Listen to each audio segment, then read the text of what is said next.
เป็นปีพิเศษก็เลยได้ไปทำเอกสารการทำบุญอย่างต่างๆที่เราจะได้เตรียมในการที่จะได้จัดระบบระเบียบในช่วงวิกฤตแห่งโควิด19ได้มาเยือนก็ทำให้ได้มาดำเนินในการจ้าไปหน่อยก็ขออภัยกับท่านพุทธศาสนิกชนท่านผู้ฟังทั้งหลาย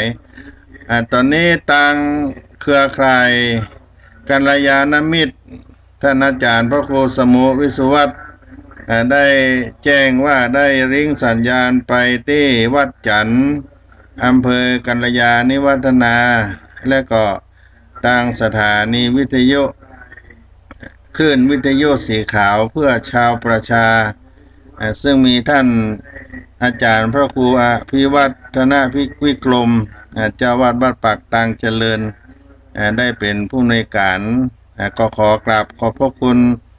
ที่ได้ริ้งสัญญาณเครือข่ายในการประชาสัมพันธ์ของงานพระธรรมจาริกไปทั้งสองสถานีแห่งนี้นะครับก็ขอกราบขอบพระคุณตัวเท้าความไปถึงวันนี้ท่านนายอำเภอเมืองเชียงใหม่ได้เข้ามากราบถวายเรียนกันที่จะต้องดำเนินงานในการบรรพชาอุปสมบทลูกหลานเยาวชนที่วัดศรีโสดาพระอารามหลวงเป็นการบวช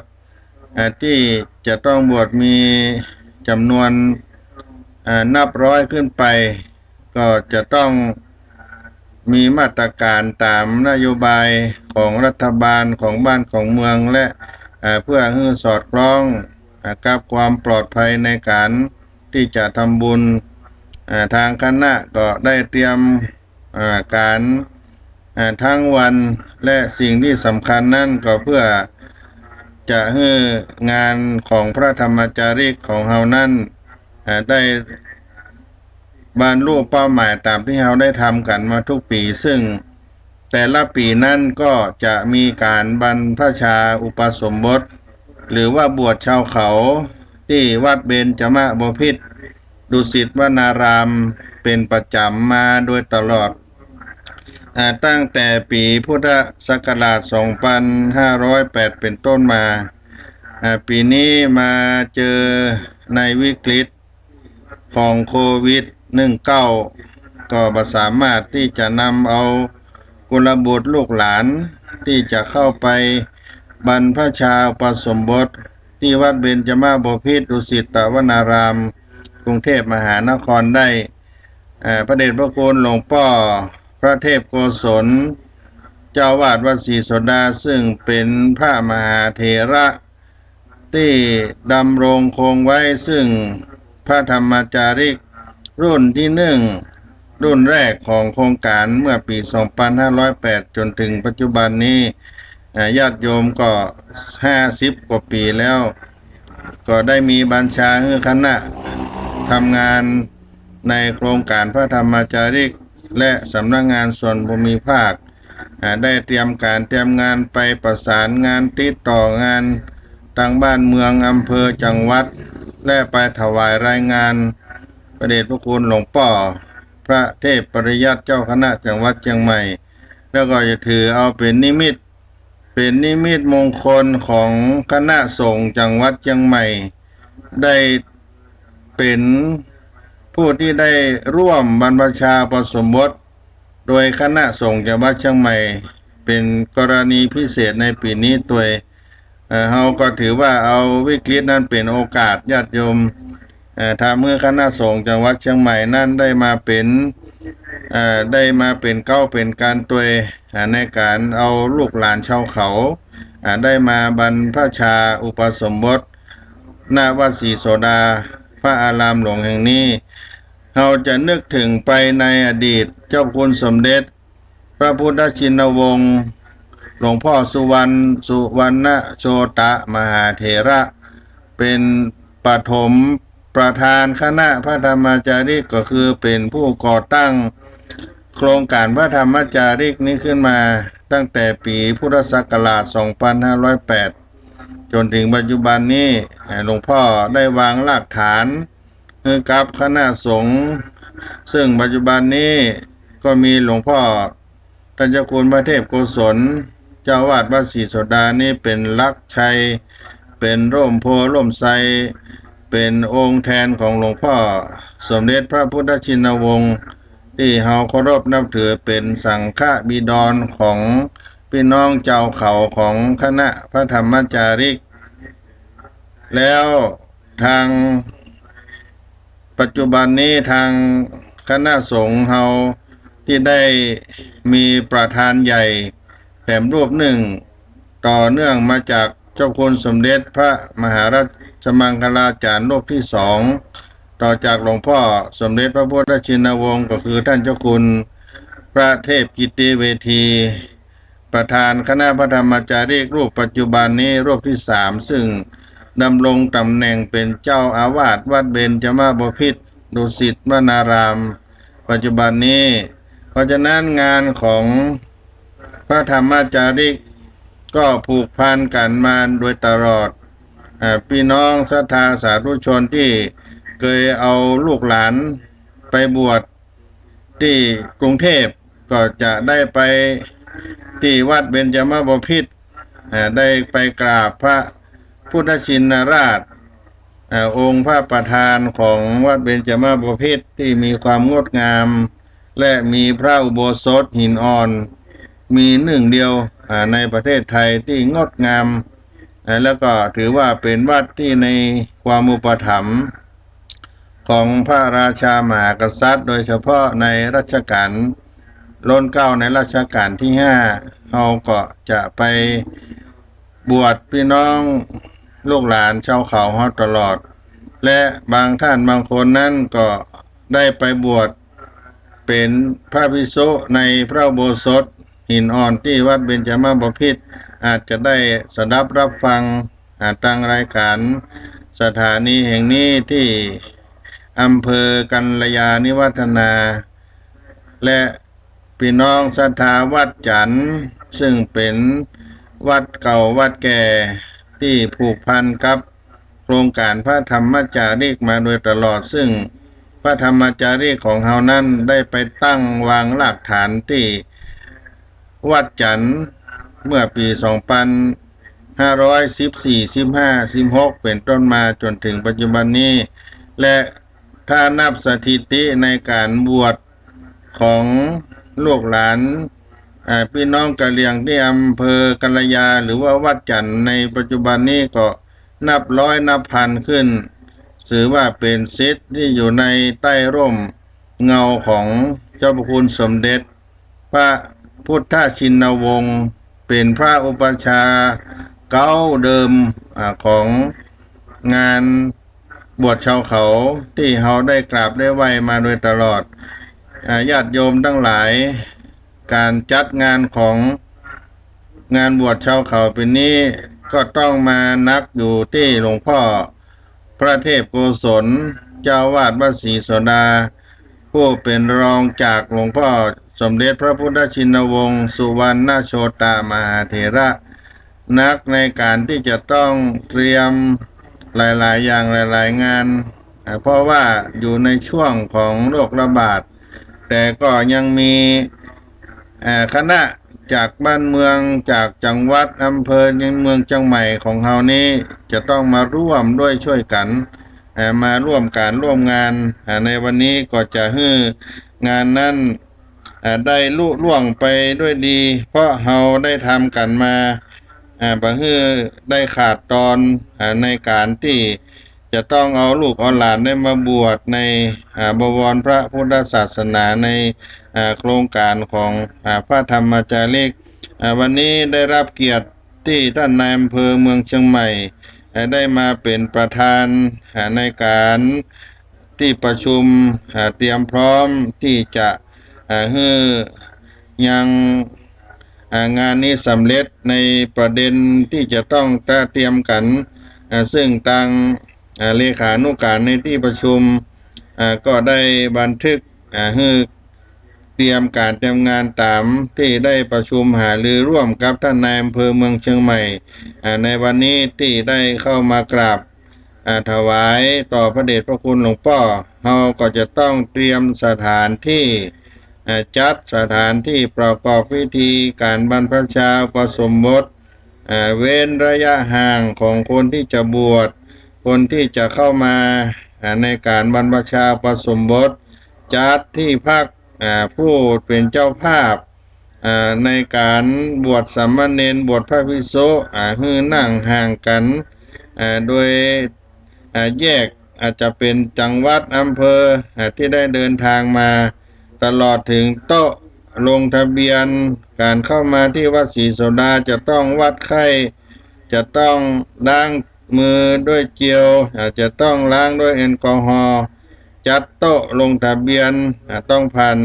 แอปพลิเคชันไทยชนะอย่างนี้เป็นต้นและก็ผู้ร่วมงานนั้นจะต้องมีมาตรการให้อยู่ในระยะห่างมาเกินจำนวน5 คนต้องมาลงทะ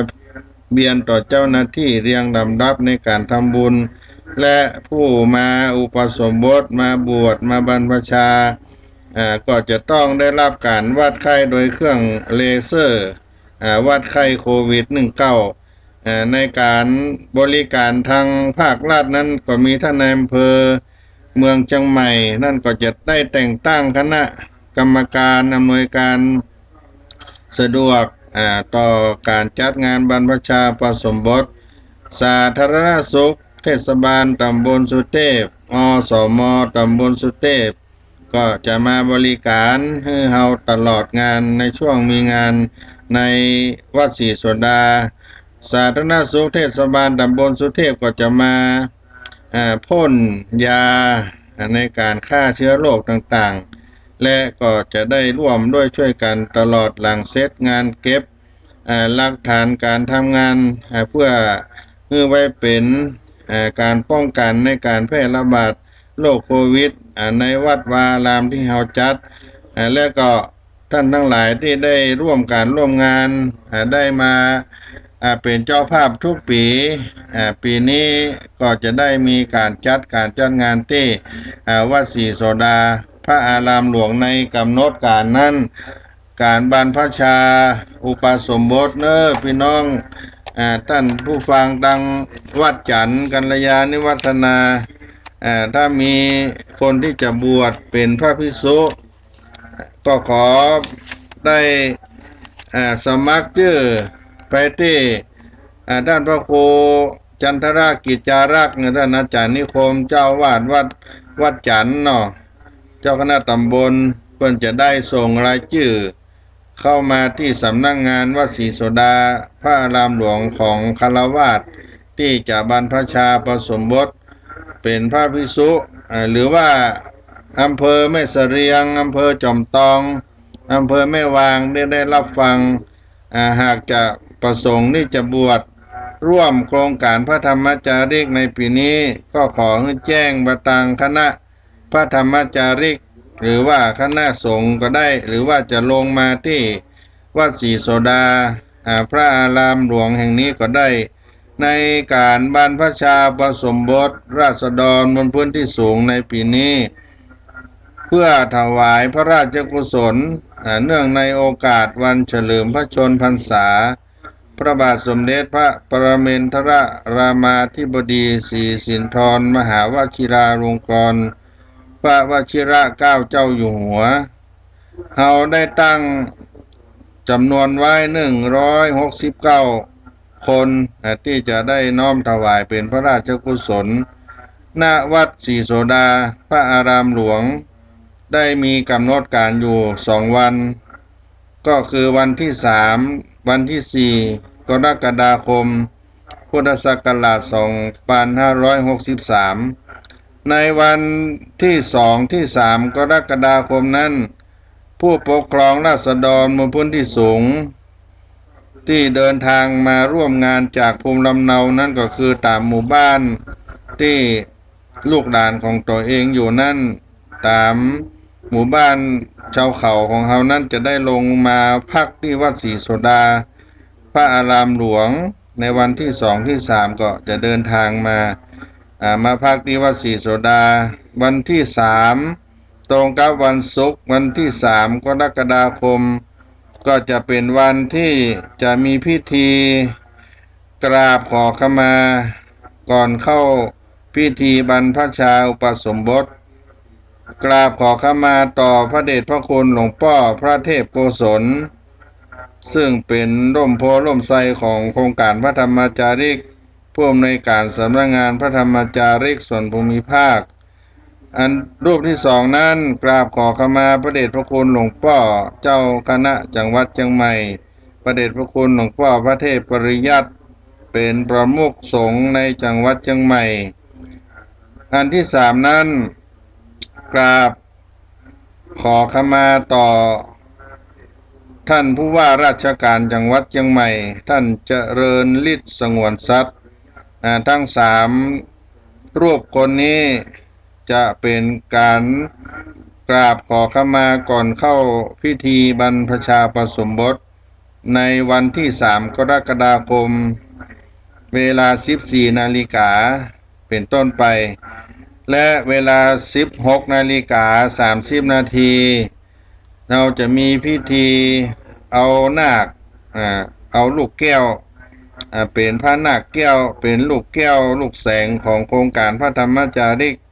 จะโกนผมปงผมเป็นพระนาคแก้วเป็นนาคในโครงการพระธรรมจาริกทั้งหมดอันนี้ก็เป็นรายการของวันที่3ที่ญาติโยมสามารถจะมาร่วมในพิธีกันได้ท่านนายอำเภอเมืองเชียงใหม่ว่าเราก็มีมาตรการในการดูแลผอกอยสามารถบรรจุคนในวัดศรีโสดานี้ได้ถึง900คนญาติโยมถึงแม้ว่าจะเว้นระยะห่างวัดศรีโสดานี้มีพื้นที่ที่จะรองรับของคณะผู้บวชผู้มาร่วมเป็นเจ้าภาพ800ถึง900คนได้เพราะฉะนั้นก็ไม่ต้องกังวลว่าจะเข้ามาแล้วบ่มีที่อยู่ที่พักก็มาร่วมกันได้นะญาติโยมท่านสาธุชนท่านผู้ฟังทั้งหลายกำหนดการแห่งต่อเนื่องในวันเสาร์ที่4กรกฎาคม2563เป็นวันที่เราจะได้บรรพชาอุปสมบทนาคชาวเขาทั้งหมดในจำนวน169รูปคนเนี่ยจะเข้าพิธีบรรพชาอุปสมบทในวันที่4กรกฎาคมพุทธศักราช2563ในกำหนดการนั้นตั้งแต่เจ้า6 โมงเกิงก็จะรับประทานอาหารเจ้าเวลา8 นาฬิกานุ่งขาวห่มขาวเรียบร้อยเป็นพระนาคแก้วในโครงการพระธรรมจาริกถวายพระราชกุศลเราจะตั้งขบวนผู้บรรพชาอุปสมบททั้งหมดทั้งมวลนั้นได้ณศาลาเบญจสัตยายุศรีวิชัยนุสรณ์แล้วก็จะตั้งขบวนแห่นาคชาวเขาทั้งหมดขึ้นตั้งแต่อนุสาวรีย์ท่านครูบาเจ้าศรีวิจัย3 แยกปากดังเข้าวัดศรีโสดานี่เข้ามาที่ศาลาเบญจสัตยายุศรีวิชัยนุสรณ์เมื่อเข้ามาแล้วถึงวัดศรีโสดาก็จะได้ประทักษิณพระอุโบสถเป็นจำนวน3 รอบแล้วก็เข้าสู่ควงพิธีถวายพระพรชัยมงคลถวายพระราชกุศลพระบาทสมเด็จพระเจ้าอยู่หัวพระวชิรเกล้าเจ้าอยู่หัวที่ควงแก้วทั้ง3ของวัดศรีโสดาแห่งนี้แล้วก็จะได้เข้าสู่พิธีการกราบขอขมาพระเดชพระคุณพระเทพกิติเวทีประธานคณะพระธรรมจาริกและกราบขออโหสิกรรมต่อท่านจุติไกรฤกษ์รัฐมนตรีว่าการกระทรวงการพัฒนาสังคมและความมั่นคงของมนุษย์ โดยมีท่านอธิบดีกรมพัฒนาสังคมและสวัสดิการได้มาร่วมเป็นเจ้าภาพเก้าได้ถวายรายงานแล้วในเวลา 11 นาฬิกาก็จะพักฉันภัตตาหารเพลรับประทานอาหารกลางวันของคณะทั้งหมดที่มาในวัดศรีโสดาจะประกอบพิธีบรรพชาอุปสมบทโครงการพระธรรมจาริกโดยคณะสงฆ์จังหวัดเชียงใหม่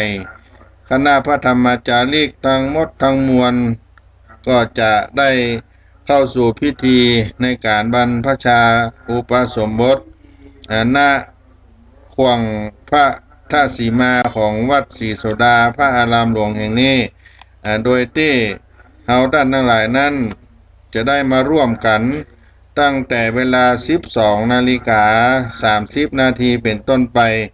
จะมีพิธีมอบถวายผ้าไตรอัฐบริขารให้กับนาคเข้าบรรพชาอุปสมบทแล้วก็จะได้ถวายเครื่องอัฐบริขารต่อพระใหม่ตุใหม่ในโครงการพระธรรมจาริกในปีนี้ก็เป็นกำหนดการคร่าวๆที่อาตมาภาพได้มาแจ้งข่าวสารงานบุญที่วัดศรีโสดาพระอารามหลวงนั้นในนามของพระเดชพระคุณหลวงพ่อพระเทพโกศลเจ้าวาดวัดศรีโสดาพระอารามหลวงได้เป็นเป็นประธานในการจัดงานเป็นกรณีพิเศษที่ได้มาบวชของวัดศรีโสดาในปีนี้ญาติโยมท่านสาธุชนท่านผู้ฟังดังรายการพี่น้องเจ้าเขาที่ได้รับฟังที่จะมีจิตใจจะมาบวชเป็นพระภิกษุในถวายพระราชกุศลในหลวงพระวชิรเกล้าเจ้าอยู่หัวก็มาสมัครได้ที่วัดศรีโสดาหรือคณะพระธรรมจาริกที่อยู่ในวัดพระธรรมจาริกประจำหมู่บ้านของเฮานั้นก็สมัครได้มาส่งเอกสารหลักฐานในวัดศรีโสดาพระอารามหลวงแห่งนี้ตั้งแต่บัดนี้เป็นต้นไปจนถึงวันที่ 15 มิถุนายนเราจะเป็นวันสุดท้ายเนื่องจากเราจะต้องรวบรวมเอกสารต่างๆได้ส่งสำนักงานพระพุทธศาสนาส่งทางคณะสงฆ์ทางบ้านทางเมืองเพื่อจะได้รับทราบรับรู้ในจำนวนในการบวชต่อไปและคณะที่จะมาร่วมบุญกุศลในการบวชโดยเฉพาะอำเภอกัลยาณิวัฒนาอำเภอแม่วางจอมตองอำเภอแม่สะเลียงซบเมยอำเภอฮอดที่มีเครือข่ายงานพระธรรมจาริกก็สามารถมาร่วมงานกันได้แต่ก็ต้องอยู่ในมาตรการในการรักษาระยะห่างทางสังคมในการป้องกันโรคระบาดในปัจจุบันนี้ตัวการทำบุญญาติโยมจะต้องทำบุญจะใดถ้าหากว่ามีใจใครเป็นเจ้าภาพทุกปีเขาจะเปิดโอกาสให้ญาติโยมได้ทำบุญ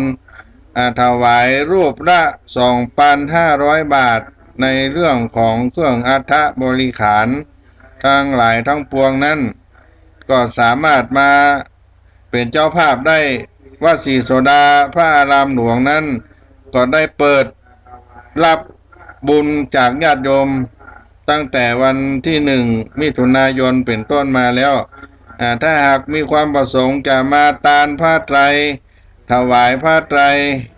ถวายเครื่องบริขารเป็นเจ้าภาพ1 รูป 2 รูป 3 รูป 9 รูปก็มาร่วมกันได้และปีนี้ยังมีมหาธานบดีเจ้าภาพจากไร่ภูวิมานจากนครราชสีมาเมืองโคราชเปิ้นก็จะมาร่วมทานถวายผ้าไตรอัฐบริขารหมดทุกรูปทุกองค์จำนวน169 รูปเปิ้นจะขอร่วมเป็นเจ้าภาพและก็มีคณะเจ้าภาพจากเชียงใหม่แถมหลายๆท่านก็เป็นมหาทานที่ ญาติโยมได้มีจิตกุศลศรัทธาที่จะมาร่วมกันได้เพราะฉะนั้นญาติโยมที่ได้รับฟังบอกว่าตั้งในเมืองเชียงใหม่ของเฮาหรือว่าเจ้าภาพที่ได้เคยกินเคยตานกันมาโดยตลอดก็ประกาศเสียงบุญนี้เป็นเสียงสวรรค์เป็นเสียงแห่ง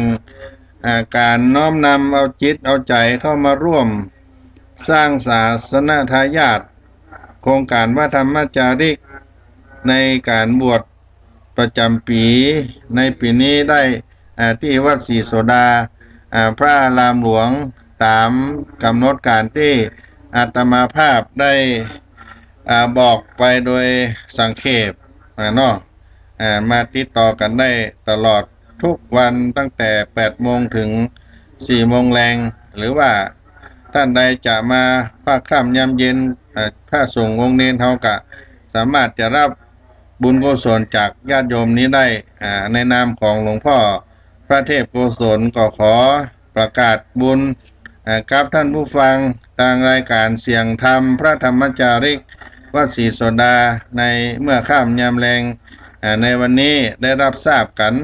โดยทั่วถึงกันและก็ได้มาร่วมเป็นมหาทานมหาบุญในการเสริมสร้างบุญบารมีให้ตัวเองและก็จะได้เป็นผู้ได้สร้างศา